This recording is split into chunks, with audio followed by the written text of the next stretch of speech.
कि मुसर्रत जमशेद चीमा के घर पर पुलिस का छापा और पुलिस घर के अंदर दाखिल हो गई।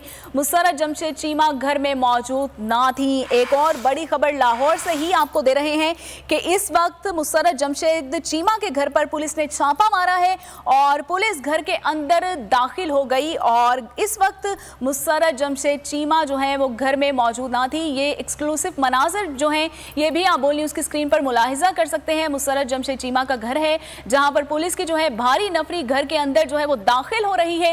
ये मनाजर आप लाइव देख सकते हैं बोल न्यूज़ की स्क्रीन पर और मुसर्रत जमशेद चीमा के घर पर पुलिस ने छापा मारा है और पुलिस घर के अंदर जो है दाखिल हो गई। ये आप देख सकते हैं, ये फुटेज जो है जिस वक्त मुसर्रत जमशेद चीमा के घर पर पुलिस ने छापा मारा, ये उस वक्त के मनाजिर हैं जो आप अपनी टेलीविजन स्क्रीन पर मुलाहिजा कर सकते हैं।